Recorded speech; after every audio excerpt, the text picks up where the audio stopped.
Peace and love, family. I know y'all like, oh, we get hit with a double banger in one day, a double banger in one day.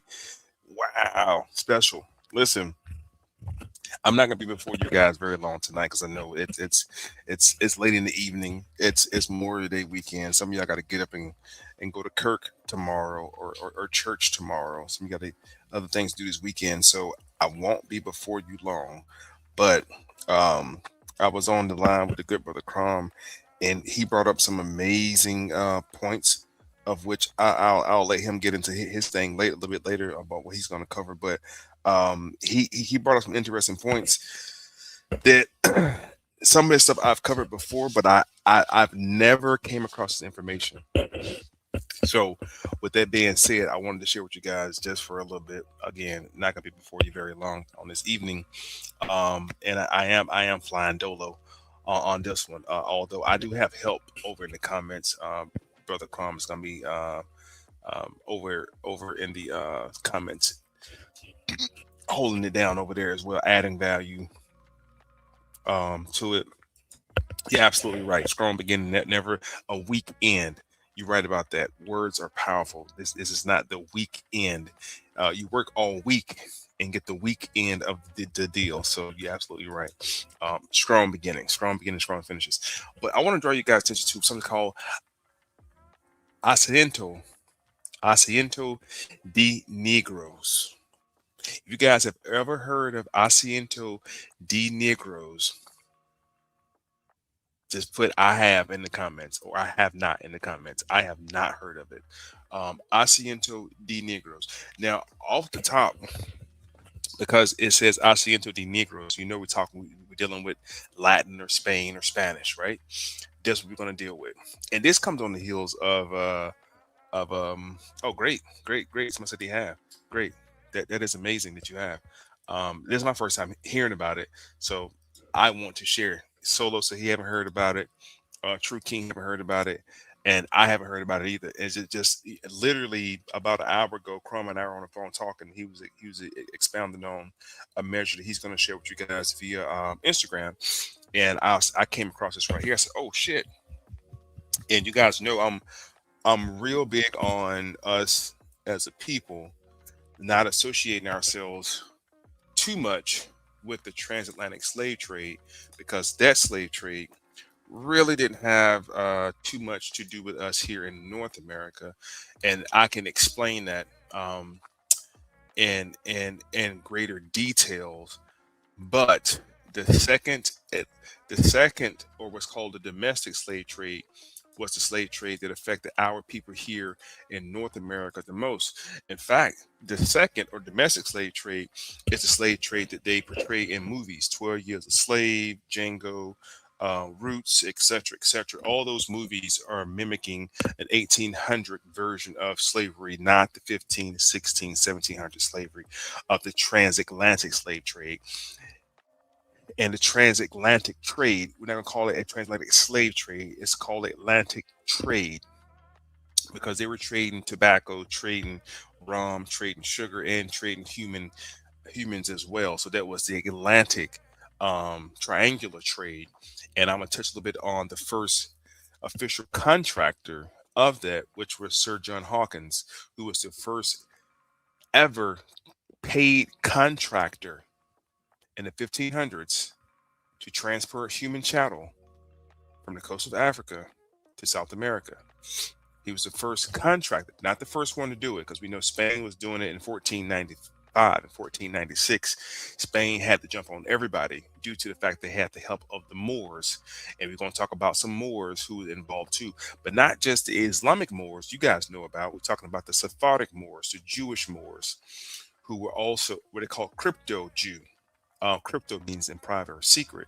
So these crypto Sephardic Jews, who were black, Negro, Moorish Jews, who were involved. And that's why this is called black masters and white bankers, because the financiers, or the Lombards, or the barons of this, were the pale skinned Jews and their European counterparts, who were setting up these corporations, aka the Indian Trade Company. Okay, the African Royal Trade Company, etc., etc. We're going to cover those as well. We're going to cover the three great kings, who I call the three great kings of the colonies. That's James, George, and Charles, or James, Charles, and James. I'm sorry, James, Charles, George. There we go. James, Charles, George. That's the Eastern Seaboard, from New Amsterdam down to Virginia, then the Carolinas, then the Georgia coastal line. All right. So we're gonna try to cover quite a bit of information in a short amount of time. So listen, let's get out your notebooks. Please, this is an active environment. Class is starting a little bit late tonight, but I want to get you guys jam packed with about 30 to 45 minutes of just raw information. If you missed a part, or if you have a question, please, I encourage you guys to participate in the comments and ask the question. But before we go any further, I really need you guys to hit that share button. I really need you guys to hit that like button. Thank you for all those who donated earlier. I'm going to go over those names a little bit earlier and shout you guys out. And I got some stuff in store for you guys as well. So without further ado, as I was saying, um, there's now talk in the media, and some congressional bodies, some congressional caucus bodies throughout different states like California and other states. They're talking about reparations. How do we rectify reparations? How do we pay reparations? How do we know who were descendants of slaves, et cetera, et cetera, right? That conversation is going. The impact of slavery is going. The old idea, I say old idea, of 400 years of servitude, et cetera, which is a lot. The country is only 276 years old, from 1776 up until 2026. The country is not 400 years old. But what they're referring to in the 400-year um, um, enslavement is going back to about 1496, 1492. That's what the reference is, which North American Negroes were not impacted by the transatlantic slave trade. What impacted the North American Negroes is something called the second Middle Passage, not the first Middle Passage. Okay, so I know they show you pictures of Negroes being on board ships in Africa, and we make that association of Africans coming to North America, but only about 100 Africans made it to North America. Total over the years, about I think like 388,000, less than half a million. Less than half a million Africans actually were transported to the shores or anywhere in the continent of North America. 388,000 only accounted for. Okay. However, the second domestic slave trade, often referred to by historians as the second Middle Passage, this is the one you need to be worried about. This is the one they show you in the movies. This is the ones where they're ripping the babies out of their mother's arms on the auction block. This is the one niggas are getting whipped and lynched, etc., etc. This is the one you have to be concerned about right here. This is Django, the movie. Okay. When Leonardo DiCaprio called Django's a slaver. He's a slaver. He's not like the other niggas, they say. Who that nigga on that nag? He's a slaver. Why would he refer to Django as a slaver? We're going to talk about some of the earlier slavers. In fact, the patriarch of black slavers, Anthony Johnson, we're going to talk about him, and the first African who were to be owned for life. That's chattel slavery. And that's a form of serfdom for life. That was John Punch, not John Castor. We'll deal with that in a second too. It says while the first Middle Passage brought Africans across the Atlantic, the second trade involved moving approximately 1 million enslaved people from the upper South, from states like Virginia, Maryland, booming cotton and sugar plantations to the deep South like Mississippi, Alabama, Louisiana, between 1790 and 1860. That's almost 130 years, or it is 130 years, approximately. 130 years this happened. 130 years this happened. Over 1 million enslaved people. Now, watch this. Watch the numbers. How many Africans were shipped to North America? I'm not concerned about anything else. I'm only concerned about where we live, North America. 388,000. 400 to 450,000, under a half a million. Enslaved Africans were forcibly shipped directly to mainland North America. This account for about 4 to 6%. Now, we're not talking about the ones who shipped to the Caribbeans and South America. That's 5 million, 4 million, etc., to the southern part of the Americas, the central part of Americas. But right here to mainland North America, where all you live at right now, whether you live in Chicago, whether you live in Carolinas, Georgia, Alabama, Florida, Virginia, Houston, New York, New Jersey, etc., Michigan, only 388,000 to 450,000 enslaved Africans were forcibly shipped directly to mainland North America. Let's write that number down. That number is going to become very important in your conversation and arguments about this transatlantic slave ship. It's going to become very important. Okay, 388,000 to 450,000. Let's do this right here. What years were Africans shipped to North America? Let's look at the years now. We're going to go 1526 to 1866. The earliest around in 1526, the first recorded Africans brought to what is now the United States were enslaved by the Spanish. We're going to talk about the Spanish Empire. The Spanish Empire plays a huge part in this conversation. And when I say Spain, we're talking about 13, 14, 15th century Spain. That's the 1400s, 1300s, and 1200s. Okay. This is during the Moorish Iberian takeover. This is Granada, Spain. This is Mohammedanism, Spain. This is when the Moors, the dark-skinned Moors, were in control of Spain and Portugal. The entire Iberian Peninsula was called Andalus. They call it. What even called Spain? It's called Andalus. Andalus was the territory. While they were ruling the territory of Andalus, you had the swarthy, ruddy, call them swarthy, ruddy, darker African Afro-Europeans ruling Europe. These are the Douglases. These are the Angus. Okay, these are the Stuarts, the Tudor dynasty. Okay, to put your mind. That's why it's titled Black Masters and White Bankers. I don't want you to think that these were no white people shipping nobody. Okay? Get your mind prepared.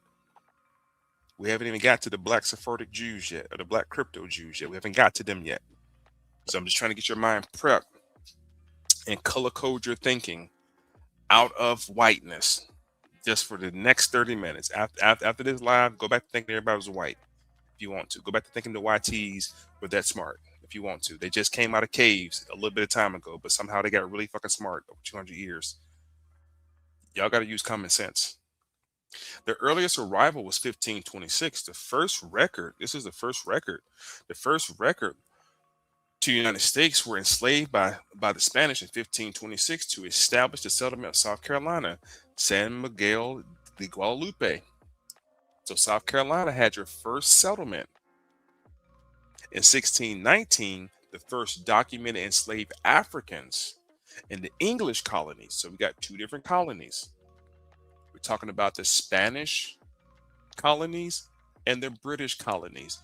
We learn about the British colonies. This is the Pilgrims, and this is etc. etc. Up in Jamestown, Virginia. That's the 1600s. We're about 100 years before that, when Spain set up a colony first in the Carolinas. Now, what did the early Americas look like, and why did let's get to it. Let's look at the Spanish Empire. This is the Spanish Empire, aka the Moorish Empire, aka the vast estate.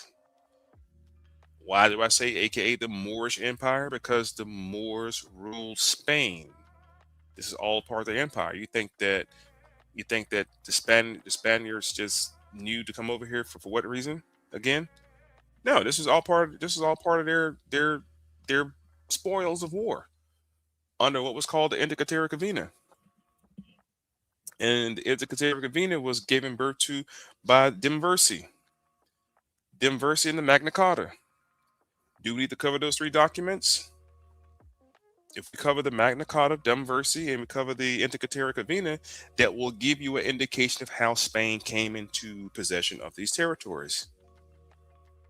But this is what it looked like. This was the Spanish Empire. You see that? Virginia, Alabama, Tennessee, Georgia, Florida, Mississippi, Louisiana. What else is up there? Oklahoma. All that shit belonged to Spain. This is Spain over here. This is Spain, aka the Moorish Empire. I'm using the term Moorish and Spain interchangeably because in this time period, Spain belonged to the goddamn Moors. So who do you think we're gonna see bringing them Caucasians over here? Moors. Moors. Let's talk about which Moors brought them over here. Hold on. Um, uh, let's talk about which brothers brought them over here. Now, who came over here first, according to European history? Who came over here first in 1492? In the comments, somebody, please, in the comments, who discovered America in 1492? Easy, easy, easy answer. They say in 1492, Columbus sailed the ocean blue. That's what they said. In 1492, Columbus sailed the ocean blue. Well, Columbus himself was a crypto Jew. Did you know that? What else was happening in Spain in 1492? The expulsion of Jews. They had to convert to Christianity or get the hell out. A large majority of them converted. They were no longer known as Moors. They were now known as Moriscos, which is a convert. Now, Islam and Judaism are very similar. In fact, through Judaism and Islam, that's how the Spanish Empire over there in the Iberian Peninsula became so wealthy and so well known through education, mathematics, finance, architecture, etc., etc. They were working hand in hand. The Christian brothers, this is the Anglicans. Now, when the Anglicans or the Pope of the of the Orthodox Church wanted more power and more rule, they began to issue edicts. One of the first edicts was to get them Jews out the way. Now, the Jews were expelled from Europe 100 years earlier. Everywhere they went, nobody wanted them there. Now, dealing with the Sephardic Jews, or the crypto Jews in Spain, or Andalus as they call it, we have a group of individuals who are playing both sides. We have black folk who have not been talked about, and we haven't got to Queen Nzinga, the number one supplier of Africans to Spain under Asiento. And we'll talk about the Asiento de Negro here in a second. But let's deal with the Negroes who assisted your boy Colombo. These are called the Nino brothers. The Nino brothers, the Nino brothers were a family of sailors and conquistadors from the town of Magor at the end of the 15th century in Haviland, Andalus, Spain. The Nino brothers, you had Pedro, Alonso, Juan, and Francisco, were a family of elite mariners from Morgor, Spain, who played a foundational role in Christopher Columbus' transatlantic voyage. Highly experienced in Atlantic Western African navigation, they were instrumental in 1492 discovery of America. Did you know that? Did you know that these black Moors were pivotal in assisting Columbus on discovering America? They over here in the corner, right here. The Nino brothers, Moors. That's why it's titled Black Masters and White Bankers. So the next time you hear this conversation of the transatlantic slave trade, put your mind on these individuals. Like, wait a minute, wait a minute. It was some people that look like us were our own demise. These are black conquistadors. I know they show you the pale face conquistadors. No, let's talk about the Negro conquistadors, the Sephardic Moors, the crypto Jews who were involved in this thing, family. We're about to go in on it. Okay. The Nino brothers, Pedro, Alonso, Juan, and Francisco, were a family of elite mariners of Morgor, Spain, who played a foundational role in Christopher Columbus' transatlantic voyage, highly experienced in Atlantic and Western African navigation. They were instrumental in 1492 of discovery of America. Pedro Alonso Nino, the most famous of the brothers, he served as the pilot of the Santa Maria. Y'all remember in school learning about the Nina, the Pinta, and the Santa Maria? Did you learn who owned those ships? Wasn't no white Europeans, wasn't no white Spaniards. These were black Moors who owned those ships. On the 1492 voyage, known for his deep knowledge of navigation, he was later named chief pilot of Ocean Sea. Juan Nino, he was the owner and the master of the Nina, the Pinta, and the Santa Maria. He successfully commanded his vessel through all of Columbus' first and subsequently voyages. Columbus came here 4 different times. The youngest of the Nino brothers, he served as an indispensable sailor aboard the La Nina. Following their foundational work with Columbus, the brothers went on independent expeditions in 1499.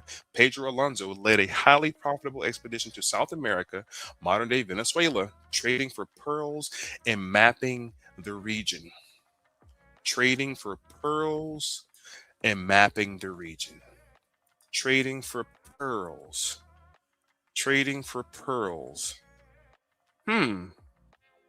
Pearls. Who the fuck was getting these pearls? Let's find out, shall we? Let's find out who's getting these pearls. So we got the Nino brothers. They're conquistadors. They're black Moors who helped Columbus. So Columbus no longer gets the credit for discovering America. Okay? Columbus no longer gets the credit for discovering America. He caught a ride over here with some Moors who've been coming over here. I'm gonna give you a couple more. I told you what I'm gonna do. I'm gonna give you the names and the faces of these people. I'm not gonna just yell out Jews and yell out. I'm gonna give you the names of these people. So we had a conversation. You can start naming people. I'm not giving you broad terms no more. I'm done doing that. I'm gonna go first 48 and snitch on who did it. Okay, absolutely, absolutely, 1,000% correct. Absolutely correct. The Nino brothers. Now, it said that they were pivotal. You guys understand this? Trading for pearls. Y'all see that? Trading for pearls. Right now in the comments, I want you guys. I'm gonna do it first. I want you guys to type pearl trade. Pearl trade, because the first thing they were trading were not humans. Transatlantic slave trade wasn't. It wasn't no. There were no human cargo in 1495, 96, 97, coming back and forth. The first thing that they were trading were pearls. I want you guys to see who were getting these pearls out of the ocean.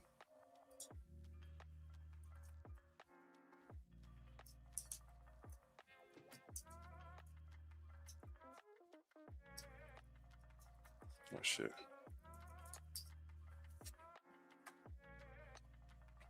American Indian pearl divers encompasses both historical indigenous traditions in the Americas and the participation of indigenous people in global pearling. For centuries, Native Americans in North and Central America harvest freshwater and marine pearls as practice that Spanish conquistadors later co-opted through forced labor. North America. Indigenous groups, including coastal California tribes, southeastern tribes along the Tennessee, Mississippi River, traditionally gathered pearls from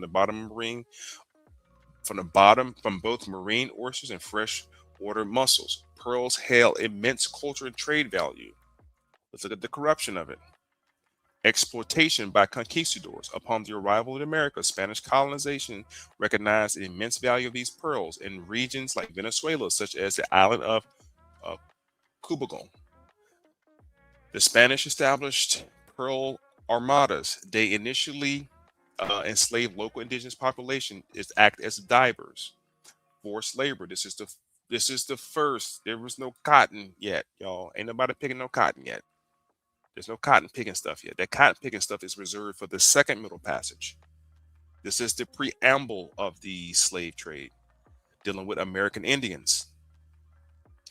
Forced labor. As local populations were decimated by disease and overexhaustion, the Spanish began capturing and enslaving other indigenous groups, including famous swimmers from the Bahamas, to work these highly perilous operations. The California coast and later colonial efforts, Spanish fleets employed indigenous people, including the Yaqua Indians and the Soronora, to dive off the Gulf of California. These divers used simple tools, an iron cloth, a catch bag, and a knife, face extreme risk of exhaustion and current shark attacks. They worked the hell out of them. The term American Indian pearl diver sometimes intersects with the global indigenous pearling, such as the story of Aboriginal tourists of Straits of Islanders divers in Australia, like the Yoruba people and the Banji sea nomads of South Asia, who were renowned for their free diving ability. Now, of course, Google is giving us the highlights. Well, let's see if we can ask another question. The horror of American pearl divers. The harrowing history of indigenous American and Aboriginal Australian pearl divers is a story of brutal exploitation who forced laborers to use skin divers to harvest oysters in deep and dangerous waters. Colonial slavery in the Americas during the 16th century, that's the 1500s, in the Spanish Caribbean and North South American, such as the island of whatever this is, Cubicle. European colonizers forced indigenous populations to free dive for pearls. Divers were allowed minimum rest, suffered severe decompression sickness and ruptured eardrums, and faced deadly marine predators like shark. Blackbirding in Australia. In the 19th and 20th century, the lucrative pearl industry in Western Australia, Broome region, relied heavily on kidnapping and coercing of Aboriginal people, a practice known as blackbirding. Indigenous men and women were forced to dive for shells with no equipment and were paid only meager rations and tobacco. Extreme deaths and trauma. Why am I bringing this up? I want to show you guys as to what we just read about the Nino brothers being intricate part of pearl of the pearl exploitation of American Indians. Now back to this: how many Indians were shipped out of North America between the 1670 and 1750? An estimated 24,000 to 51,000 indigenous Americans were captured and shipped out of American South through ports like Charleston, South Carolina alone. Shipped primarily to the Caribbean, the captives were traded for enslaved labor to work on sugar plantations.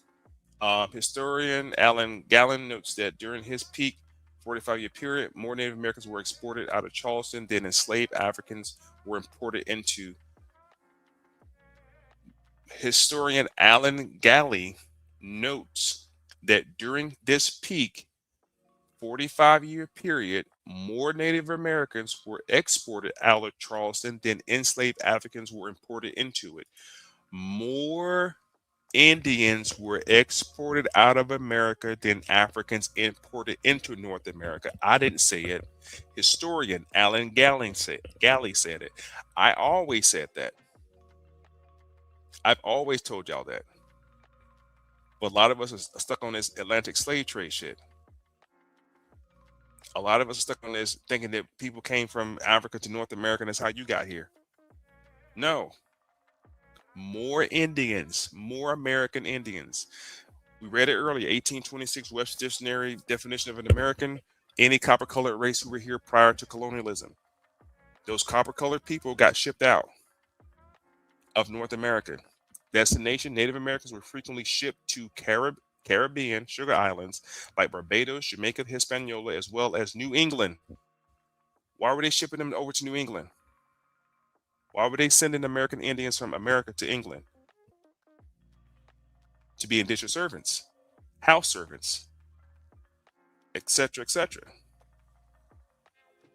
Historian Alan Galley's notes during the peak, this 45-year period, for 45 years, more Native Americans were exported out of Charleston than enslaved Africans brought into Charleston. Way more, he said. Make that note of that. Now, let's go on to other Moors who also assisted. Because remember, the title list is called Black Masters and White Bankers. Here's another guy I talk about. Remember, we're still in the 1500s. So because we're in the 1500s, we're also just dealing with Moors. Moors had a huge hand in this. A huge hand in this. They're calling them Spanish explorers because Spain belonged to Moors at this time. Yeah, they just got expelled. What's her name? Shit. What's his name? King Ferdinand and Isabella. They got married, got it, but they're still getting their shit together. They're still getting it together. This shit is still under Moorish rule. There's Moorish how architecture, the language. It takes a couple hundred years to completely, quote unquote, whitewash Spain into what it is today, and they still have Moorish influence to today. They can't help it. They will never get rid of it. It's in their bloodline. This is another Moor who was a part of it. Now you're not gonna hear people like what's his name, Taj, Tariq Bey, and the other Moors, even the Temple Moors. They're not gonna talk about this. They're not gonna talk about the hand that the Moors had of suffering black folks into slavery in America. But this is early on though. Escobar, if I'm saying his name correctly, was a Moroccan-born explorer and slave interpreter, widely recognized as the first person of African descent to reach and explore the continental United States. That should be important. This should be in every conversation. Talking about it, he was the first black explorer of America. He survived an epic cross-country track from Florida to Mexico. before acting as a primary guide in 1539 expedition to the Southwest. I think he helped out, not DeSoto, the other guy, Cortez. He helped out Cortez, I think. Cortez had a shipwreck somewhere in Alabama, and this guy here, who's able to speak, he knew the language. He spoke Hebrew. Supposedly that was the common language between him and the Native Americans as he made his way from Florida all the way to Mexico. I mean, he went through Mississippi, Alabama, Louisiana, Nevada, all the way up to Mexico, running his mouth, talking, shooting the shit, smoking cigars, peace pipes, eating rabbit, cookouts, barbecues. He did all this shit on foot, walking. The trek to Mexico after escaping captivity, the four survivors walked 2,000 miles across Texas into northern Mexico. Escobar served as the group's primary scout and was noted for his incredible ability to communicate with various indigenous tribes. How was he able to speak everybody's language? If you walk from Florida all the way to Mexico, that means he talked to the what do you call them? The Seminoles. He talked to the Chief Tuscaloosa people. He talked to some of the Creek people. He talked to some of the Oshitush people from the Oshitush River, who y'all call Washita. He talked to them. He was able to talk to several tribes. Now I haven't did the deep research yet, family, but I promise you I'm gonna find out. I'm gonna find out how did this Moroccan-born explorer, how was he able to talk to all the Indian tribes? How, Sway? And he was the first one to come over here and do this. How? He was enslaved by a Spanish nobleman, Andres Durant, depart from Spain on an expedition to colonize Florida. After the expedition shipwrecked off the coast of Texas, he and three other men, including Alvarez Nunez, Cabaza de Veca, were slaves by Kerouac. They were enslaved by these Indians right here, who I don't know. I'm gonna look them up now because I want to find out who they were. Who were they? Boom. Hold on. Got to put it into context right quick. Stay with me, family. Boom, boom. Here we go. Kawa were nomadic indigenous people who originally inhabited the Texas Gulf Coast, ranging from Galveston Bay to Corpus Christi Bay. Though long falsely labeled by colonizers as extinct and cannibals, today their descendants who refer to themselves as Karankawakawa cattle are actively revitalizing their culture, language, and ancestral ties. So they're still around. They're still around. These are the individuals that he had communication with, amongst others. These are the ones he saw when he got to Texas, though. It really don't tell us who he encountered on his way to Mexico, but he definitely encountered these people right here and was able to communicate with these people also. Okay, all right. Now let's go to the article at hand that I want to read. I'm gonna do a little bit of reading. Do my best to do a little bit of reading. Okay. Asiento de Negro. Write that down. Asiento de Negro. Any of my Spanish speaker family out there, if I'm saying this incorrectly, please forgive me. Asiento de Negro. This becomes important. The asiento or contract for allowing subjects of Great Britain the liberty of importing Negroes into Spanish America. This was the contract. Remember, I told you guys earlier about those bonds and those bit bonds and etc. etc. When slaves used to run free and they get stopped on the road. In the movies, they show us they encountered by a YT person. The YT person asked them, "Where are your papers? Where are your freedom papers?" I got my freedom papers. None of y'all ever questioned what did the paper look like? What was on the paper? What was the paper? What was it? It was a damn receipt, a bill of sales. I made the comparison earlier. If anybody had been incarcerated or locked up, you cannot You cannot get out of that system without having somebody pay your bond. That's a debt. Debt. Now, this debt bondage also carries into us seeing the first indentured servants come into North America. They were in debt for 7 years. We're going to read about the initial was 3 to 4 years. Now, Great Britain comes along. The British colony says it's a 7 year contract. We're going to see other individuals from Africa, such as Anthony Johnson, who completed his 7 year bond contract. And once you completed your 7 year bond contract, you was able then to become a landowner. That was called heads rights. When they would give you a lot of land, in exchange for giving you a lot of land, a portion of the proceeds, tax off the land, you had to give back to Britain. That was the deal. Now, a lot of the white servants did not complete their 7 year contract, and they were runaways. This is the 1600 colonial era. This is when Georgia was not a part of it. This is back when they had 9 to 10 colonies. There were no 13 colonies yet. And a lot of those white runaways would run south for freedom. Yeah, they told you the niggas used to run north for freedom, which is a lie. We now know, due to the domestic slave trade or the Second Middle Passage, they were not running north for freedom. They was running back north to go home. A lot of those Negroes were captured from D.C., New Jersey, and Boston, and then sold down the river, the Mississippi River, to become slaves. So when they ran north or following the North Star, they were simply trying to go back home, not run north for freedom. That's hogwash. That's That lie was perpetuated with the lie of Harriet Tubman. I did a live on Harriet Tubman.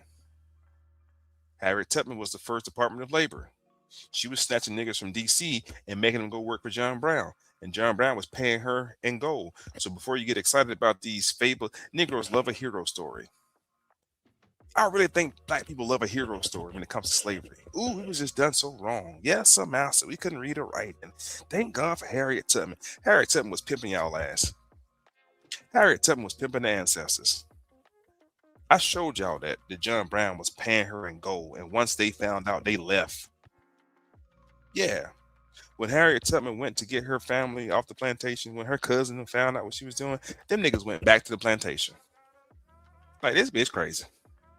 You ain't finna pimp us like that. We about to go back, chick. And she didn't go past. She didn't go past Virginia to free nobody. She freed 77 people her entire way. I don't know why that makes sense. She went all in Alabama and the swamps in Mississippi, and that half of didn't go past D.C. And she only freed 77 people. You see how that shit worked? When you really do the research on it, this works the same way with the Atlantic slave trade, which was hogwash. Not saying it didn't happen, but not the way they told you it happened. Let's continue. The Asiento was a contract allowing the subjects of Great Britain liberty to import Negroes. How do we get to this? How do we get to this? Let's go back to hold on. There we go. Let's go here first before we get there, because I got to put it into context real quick. We don't have a whole lot of time. I got to make this quick. Let's go to 1452. The doctrine of discovery was a set of legal religious principles originated by the papal decree bull that gave European Christians empire the right to invade, subjugate, and enslave non-Christian people, as well as seize their lands. This is called the doctrine of discovery in 1452. The papal bull, this says the 1452 event was, I said earlier, Dumversi. This is the 1452 papal bull issued by Pope Nicholas V. It authorized King Alfonso V of Portugal. Please write that down. King Alfonso V of Portugal. Now, there is another King Alfonso. There's a black African King Alfonso of the Congo also, who's done some dirty shit too. We'll talk about him later. Right there, King Alfonso V of Portugal. So we're dealing with Portugal and Spain. I haven't even got to Europe at all yet. This is Portugal and Spain. It says to conquer the sanctrons, the pagans, and other enemies of Christ. This was a holy war. This was between the Muslims and Christians. This was Judaism and early Christianity. It stripped them of their possessions and reduced them to perpetual slavery. Right here. See that? These were your first slaves right here in 1452. Under the Doctrine of Discovery, or aka the Indica Terra Cavina, they forced non-Christians into perpetual slavery. This is also known as chattel slavery. In 1452, before there was an African on a boat anywhere, chattel slavery was already set up under religious pretense. That's why when the Christian black codes came to North America during the time of slavery, they said that you being baptized did not relieve you of your heathenism. You still a slave if you get baptized, niggas. Because this was an edict of the church. They said this must be done according to their Lord and their God. This is why Noble Drew Ali said we must return Christianity and the church back to Europeans. It was created for their salvation. We're gonna keep the Bible, we're gonna keep Jesus, but we got to give the church and Christianity back to them. The purpose, it was initially designed to legitimize the Portugal colonial expansion along the coast of West Africa, specifically to secure trade routes and promote transatlantic slave trade. So write down Portuguese, write down Portuguese African slave trade. Trust me, write this shit down. Portuguese African slave trade. We're going to revisit the Portuguese here in a second. We'll talk about Queen Nzinga. We're going to talk about the Portuguese here in a second. The Portuguese were actually in bed, maybe literally, with Queen Nzinga to protect her from the Dutch, because the Dutch also got involved. We're going to learn how the Dutch gets involved. Now, the reason the Dutch gets involved, the reason Britain get involved later, the reason these other entities are getting involved, because there is a contract out. And I was explaining earlier, I used to do government contracting. If you guys look at a website called sam.gov, there is a list of what's called RFPs, requests for performances, where the federal and local government of where you live have to put out contracts. Local businesses are able to make a bid on said contracts. If you are selected to win awarded this bid, you can fulfill the contract. This is the same thing that the Sentinel de Negro did. It was just a broad contract. Hey, we need merchants to ship cargo, human cargo, tobacco, sugar, pearls, etc., etc. We need motherfuckers who want to work. Here are the contracts. Who can fulfill them? And the one to lead the pack on the contracts was Sir John Hawkins, who was a merchant contractor. See, excuse me, nothing I talked about so far is about race, white people hating black people, niggas in servitude. We haven't even talked about that. This is business. This is business. This is black oil, black bodies. This is pearls. This is trade. Europe, like, we need all the goods from over there to come over here to help our economy. Oh, what they talking about? And we got the church to back us up. The Pope is backing us up. Can you imagine if the Pope today were to give permission to the United States to just tear Iran up? Iran would have been gone. If the Pope said, do it, all your sins have been forgiven. Just do it. Kill them. That's what the Pope did. Let's continue. Now, in 1452, the decree formed a foundation for sequential decrees like the Romans Pontifex. Write that down. Pontifex. The first one we talked about was Dum Versi, Doctrine of Discovery, 1452. The second thing we talk about is the Roman Pontifex. And you can sit here and just listen to this shit if you want to, or you can write this stuff down and learn this stuff, man. This is what separates you from talking to people in the barbershop and talking to scholars. Then you have the Indica Terra in 1493. These documents were later weaponized to justify the colonization of the America and disposition of indigenous people globally. I want to take a deeper look at this right here, because we know in 1492 Columbus sailed the ocean blue, right? 1493, a year later, Indica Terra. Here we go. The Doctrine of Discovery. It's called the Indica Terra. Indica Terra, among other works, a papal bull by Pope Alexander VI on May 4th, 1493. We got 1492. We got the Moors helping Columbus come over here, the Nino brothers. Moors are assisting Columbus to come over here. Columbus came to Central America and the islands 4 different times. The second time he came, he brought Ponce de Leon with him. Ponce de Leon becomes the governor of Puerto Rico, or rich port.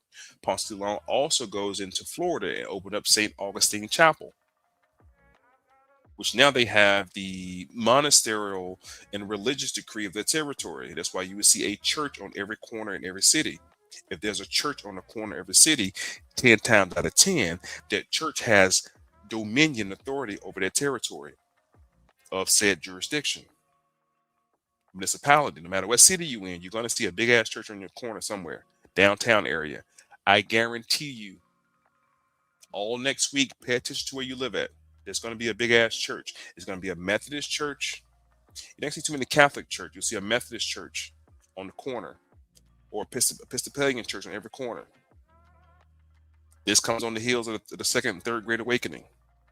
I'm gonna keep talking about that to the day I leave the planet, because y'all got to learn about the Great Awakenings. Anyway, the Indicaterra Convention, a papal bull issued by Pope Alexander VI on May 4th, 1493, was granted to the Catholic monarchs King Ferdinand of Aragon and Queen Elizabeth of the House of Castile, all lands west and south of the pole to pole, 100 leagues west and south of any island, Arizul, and Cape Verde Islands. Let's see what that may look like. What territory did they give them access to? Boom.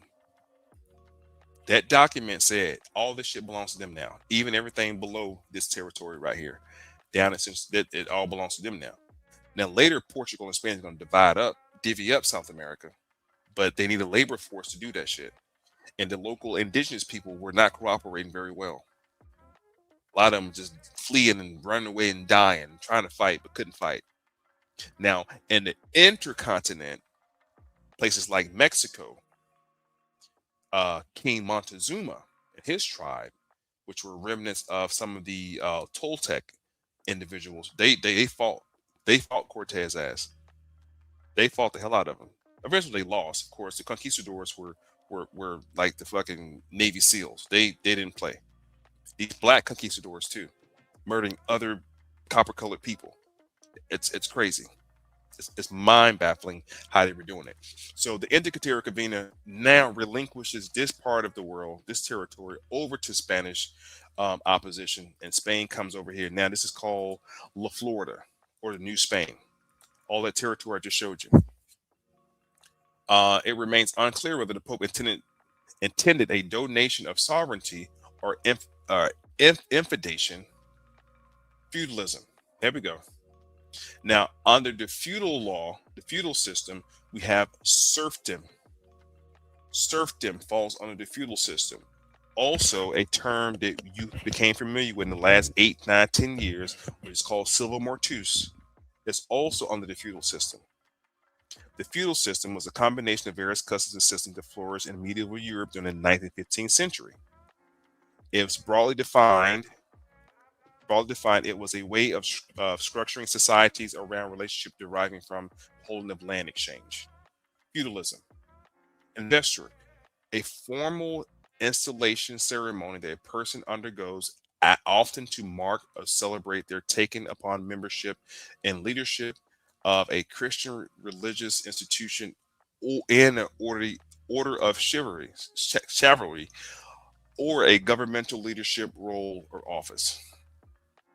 Differing interpretations have been argued since the bull was issued, with some arguing that it was only meant to transform the possession and occupation of the land into the lawful sovereignty. Others, including Spanish crown, and the conquistadors, interpreted the widest possible sense, deducting that it gave Spain full political sovereignty. And the Catera and its supplement Dumversi in September 4th, Dundum Sequendum, September 1493, are two of the bulls of donation. Write those down. Look at that territory that Spain got right there. Boom. Y'all see that territory? Once that happened in 1493, everything in the red, everything in the red belonged to Spain. Everything in the blue belonged to Portugal. Everything in the red was Spain. That is the Spanish Empire, aka the Moorish Empire.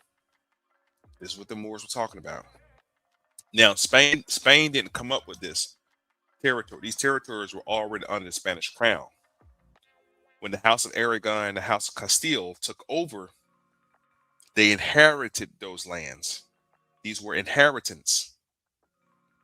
So this is what the Moorish Science Temple Moors, those who know, it's about the vast estate. And Noah Joeli went to Cuba or Puerto Rico for this meeting, and he spoke up and said da da da da da, blase blase blase. This is part of that territory. Now, twirling it down to a point of correction, we're talking about the Louisiana Purchase, which never happened, but that was under the Washita Moors, the vast estate. And I had an interview with Sister Bell a long time ago about that territory. So either story you take it, the point of the story is everything in the red belonged to the Moorish Empire, or aka the Spanish Empire, or Andalus at this time. The House of Aragon, House of Castile under Ferdinand and Isabella now has possession of these territories. But guess what? There's nobody to work the land, just like in the Bible. But there was no man to work till the soil. That's all about to change. While these bulls purported to settle disputes between Spain and Portugal, they did not address the exploratory and colonial ambitions of other nations, which became more of an issue. This is the Protest Reformation. Again, we're still dealing with Christianity and Christendom. We're still dealing with the religious Western Christianity of the 16th century and the falling away of the Muslim rule of Spain, also going into the 15th, 16th century. Got it? So hope you guys were able to get, hopefully, I'm bringing things into focus on what really happened. Now let's get back to this article real quick so we can wrap this up. A Sentinel. Cover of the English translation, a Sentinel contract signed by Britain and Spain in 1713 as a part of the Utrecht Treaty to end the War of the Spanish Succession. The contract granted exclusive rights to Britain to sell slaves in Spanish Indies. The Spanish Indies are what we call today the Caribbeans. Okay. Asiento de Negros was a monopoly contract between the Spanish crown, that's everything that's in the red I just showed you guys, okay, and the various merchants. And those various merchants were known as buccaneers. They were known as pirates, okay, privateers, okay. Sir Francis Drake was a privateer. A privateer is a private sector of merchants who transport whatever the fuck need to be transported for money, and they get to keep whatever's left over. We're gonna learn about one of these ships who were called the White Lion, who raided the San Juan Batista. And the San Juan Batista had those 19 slaves who got taken to Fort Comfort, Virginia, or Hampton, Virginia, in 19. I want to say in not 19, 1619.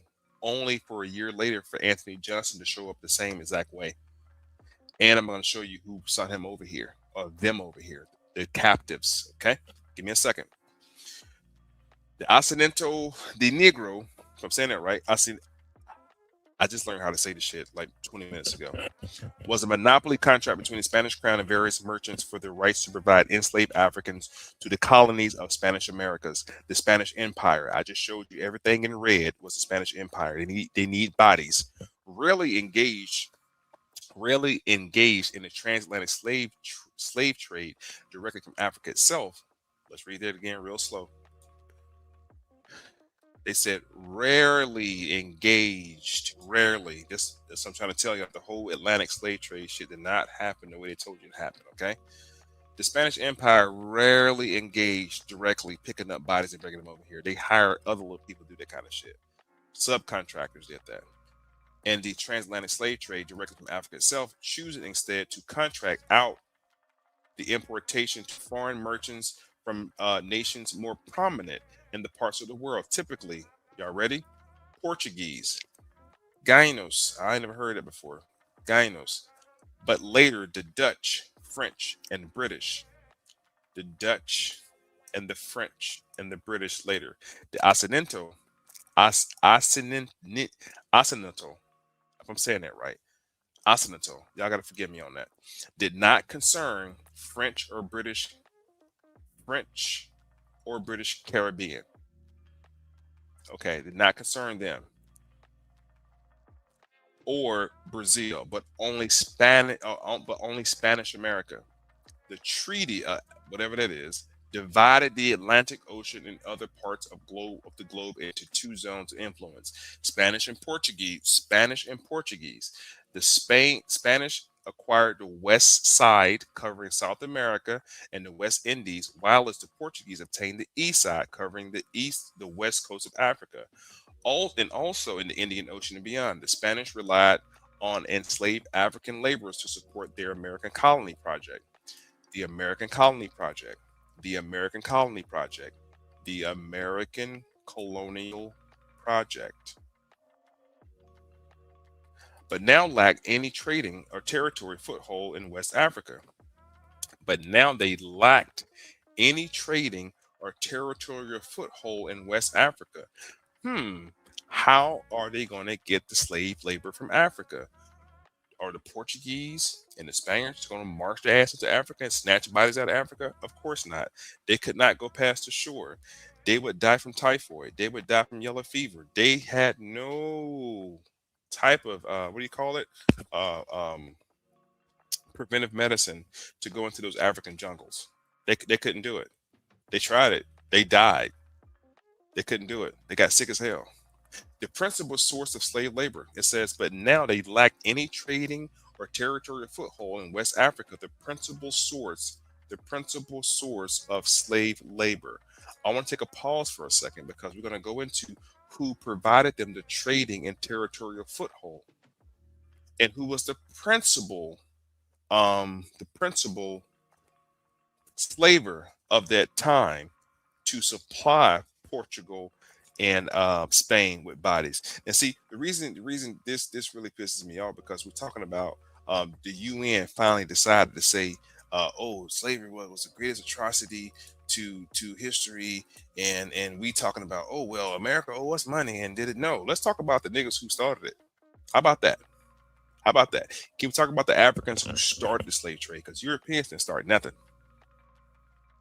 They didn't start Nathaniel. They got involved. They got involved in it. Thank you. I appreciate that. I'm doing my best. I'm doing my best. I'm breaking this down for y'all. I'm trying to show you. I know they only give us Columbus, but I'm showing you the black faces behind this shit. That's what I'm trying to show y'all. So the next time you see that come across the news, hold on, it was somewhere in the news. I'm not sure if you guys saw that already, but they was talking about how the UN has agreed that slavery, the transatlantic slave trade, was the worst thing um, to take place, and the atrocity of it. I think America was like one of the only countries, America and Israel and some other countries, like, nah, we ain't paying shit. And black people, like, yeah, y'all got to pay us back for all. No, man, let's start with who did the shit.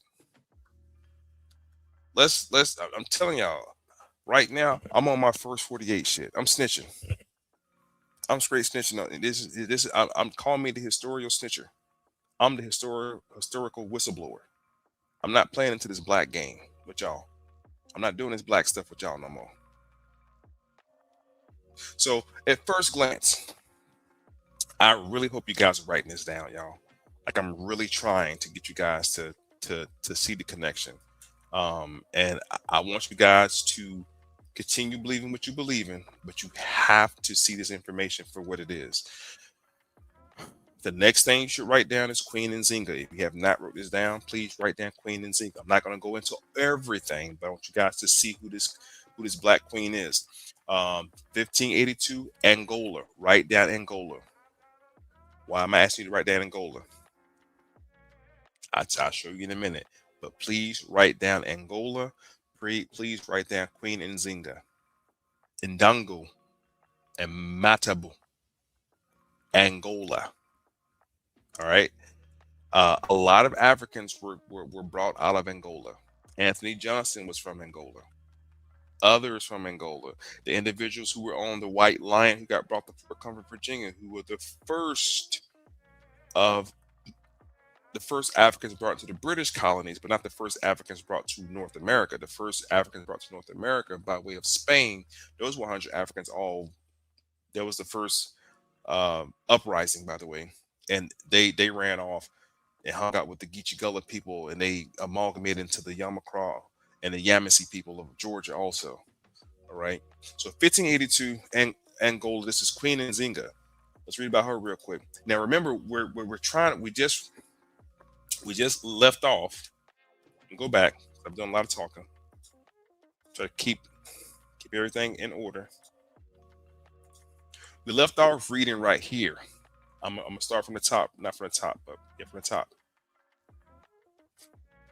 It says the Spanish relied on enslaved African labor to support their American colonies.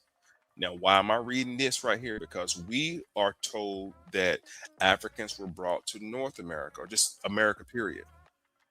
But I keep asking you guys, always ask the question who, what, when, where, how. Who brought them? Who were they? When was it? They can give you a timeline. Oh yeah, the transatlantic slave trade. Blah, blah. You stop the conversation. I don't care if you're in the barbershop, hair salon, social media. Stop the conversation and say, "Let me ask y'all three questions. Who? Make them give you a name. When? Make them give you a date, and where they go to. Who? What? When? Where? I'm giving y'all the who. I'm giving you the what. I'm giving you the where. I'm even giving you the how. The Spanish relied on enslaved African labor to support their American colonial project, but they lacked any trading or territorial foothold. That means they had no way in hell of getting those black bodies out of Africa. Like, all right, we got South America, but now we need a labor force. I don't know how we're gonna get a labor force. Let's get the bodies from Africa. How are we gonna get them out of Africa? We don't have a foothold. We don't have anything to trade with to get those black bodies. Now, West Africa was the principal source of slave labor. It says the Spanish relied on the Portuguese slave traders to fulfill the requirements. So now Spain is relying on Portugal. The contract was usually obtained by foreign merchant banks. Here are your white financiers or your European financiers. The contracts were usually held by foreign merchant banks. A merchant bank is historically a bank dealing with commercial loans, investment, and modern British usage. It is the same as investment bank.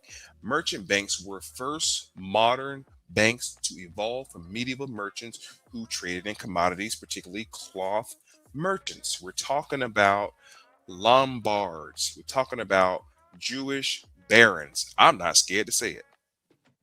We're talking about Jewish Lombards.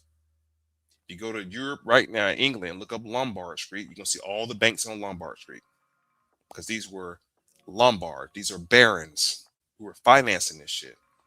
Obtained foreign merchant banks that cooperated with local or foreign traders that specialize in shipping. Different organizations and individuals would bid for the right to hold the contract. I just told y'all this was a bidding war. Had nothing to do with the color of your skin, nothing to do with white people hating black people. Hell, black people are doing this at this point. I haven't even gave you any white people right now. I gave you all Moorish black Negroes. I'm giving you black African queens. I'm giving you the black people that are doing it. I haven't even got to any white Jews, any white Europeans yet. This is us doing this. This is us doing this shit. I thought you said the Spanish Empire. Yeah, Spain. The handlers of Spain or are the House of Castile and the House of Aragon, but the ones doing the bidding, the ones who are driving the ships are black Moors. The conquistadors are black Moors. The ones who are doing the killing are black Moors. Now I'm about to show you how many How many bodies, how many black bodies did Queen Nzinga ship out of Africa? How many bodies, man? How long? How many? If you have any trouble trying to figure out, well, how many Africans actually came? How many? Let's find out how many she was shipping out. How about that? Let's get into it. Queen Nzinga. Here she go again. Queen Nzinga. I talked about her so many times before, but I don't care. I want to keep talking about it again. Nzinga received military and political training as a child. She demonstrated aptitude of diffusing political crisis as an ambassador to Portugal Empire. She worked for the Portuguese Empire. Lord have mercy. The Moors had the Spanish Empire.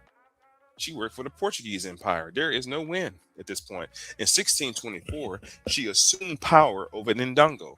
After the death of her brother, she ruled during the period of rapid growth of the African slave trade and encroachment by the Portuguese Empire to Southwest Africa. Now, the Portuguese have found their foothold to get those bodies up out of Africa. Like, we need to get some bodies over here to help. Shit, we got to help. We need help building South America. Stay with me. The Portuguese declared war on Ndongo in 1626, and by 1628, Nzinga's army had been severely depleted, and they went into exile. In search of allies, she married this guy right here, a warlord. Using new alliance, she rebuilt her forces. She conquered the kingdom of Matamba from 1631 to 1635. In 1641, she entered into an alliance with the Dutch West Indian Company. Uh-oh. Here we go. Dutch West Indian Company. This is a LLC. This is a corporation. You're going to see a lot of corporate entities start to do business. This is a business transaction. This is not personal. Well, it is personal, but these are businesses. You're going to see the Dutch West Indian Company. You're going to see the Philadelphia Company. You're going to see the Virginia Company. You're going to see the West Indian Tea Company. You're going to see all these companies emerge because these Jewish Lombards are financing these companies. Anyway, the Dutch West Indian Company, who captured Luanda from the Portuguese between 1641 and 1644, Nzinga was able to reclaim large portions of Ndingo. Alongside the Dutch, she defeated the Portuguese in a number of battles. She was unable to take the fortress of whatever that is. In 1648, the Portuguese recaptured Luanda, and the Dutch leaving Angola. Remember, we talked about Angola. Keep Angola in mind. Please keep Angola in mind. In the century since her death, Nzinga has been increasingly recognized as a major historical figure in Angola and a wider Atlantic Creole culture. Atlantic Creole culture. Because you know why? I'm going to show you some African queens who came over here to New Orleans during the 1600s, 1500s, like a Tondrona cruise. They were just coming over here to visit. Yep, yep, yep. Black African queens. They get on a boat. Just come over here. This is called the Atlantic Creole culture. Due to the violent nature of Atlantic slave trade, many also had European ancestry. She is remembered for her intelligence, political, and diplomatic wisdom, and her military tactics. Blase, blase. Let's get to the nitty gritty about Queen Nzinga real quick. How many Africans did Queen Nzinga sell? Historical records indicate Queen Nzinga of Ndongo sold approximately 200,000 enslaved people to the Portuguese and Dutch during her decades of warfare. She sold almost a quarter million Negroes to these people. The scale, of course, the reign of 1624 to 1633, she captured hundreds of thousands of people during her continuous war against rival factions in the Portuguese colonial forces. A large number of these captives, estimated to be around 200,000, were sold as enslaved people to Portuguese, or 13,000 per year to her Dutch allies. Now, look, we got to talk about this. This ain't got nothing to do with Europe. This ain't got nothing to do with no white folk. This black chick was selling 13,000 Africans to these people every year. She was feeding the bodies over here. White people were not running into Africa to snatch niggas off the coast. Now we've heard of how African tribes would go to war with smaller tribes and capture themselves. No, I'm showing you who did that. I'm showing you who did that. So the next time somebody brings up the African slave trade, in your mind, like, well, shit, we did it to ourselves. Not we as in us, but black folks. Other Africans, include her, 13,000 bodies a year, y'all. That's 1,000 people a month. That's 1,000 bodies a month. If anybody on this live, if I was giving you 1,000 free bodies for labor a month, just think, every month I gave you 1,000 workers. Think about how many businesses you can run.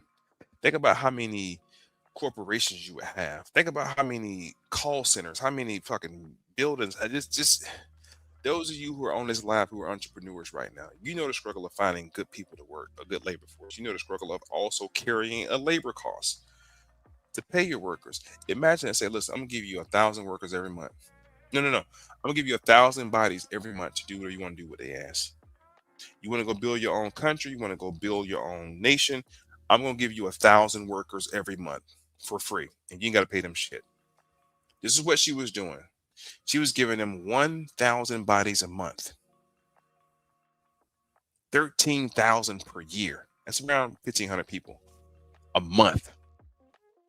Now do we understand those numbers when it comes to only 388,000 Africa came to North America? This chick was giving up 200,000. Black masters and white bankers.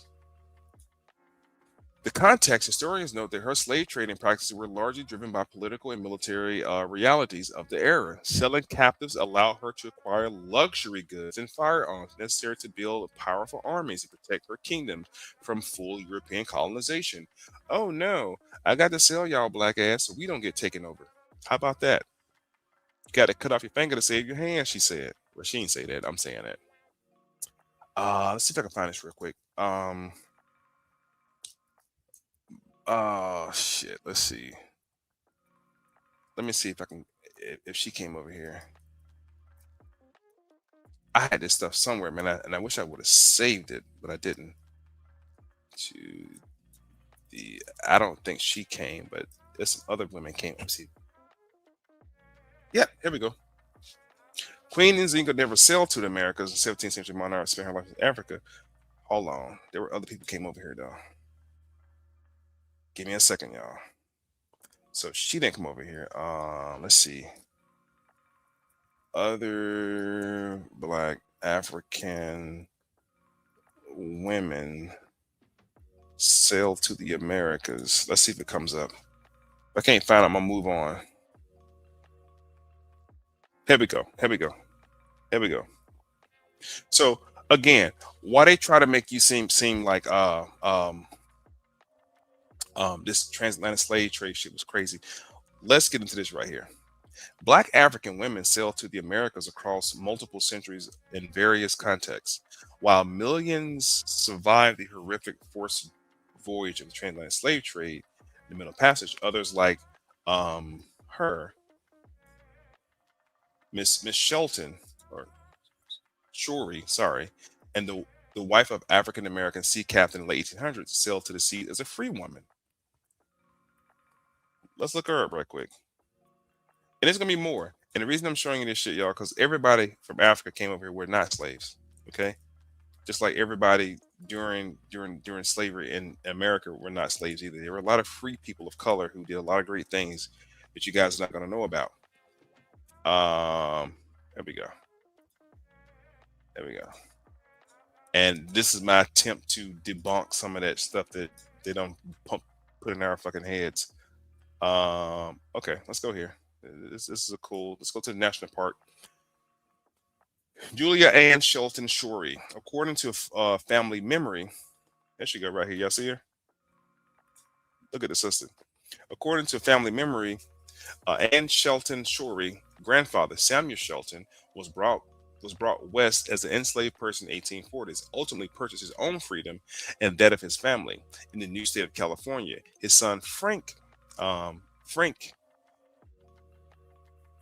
who was Shirley's father, helped found the first Baptist Church of Black Americans in California, born June 10th, 1865, right at the end of slavery. Julia Ann Shelton was thus part of an influential Black family connection to local national efforts to expand opportunities for African Americans after the Civil War. These opportunities brought her to the height of maritime community connecting San Francisco to the world. And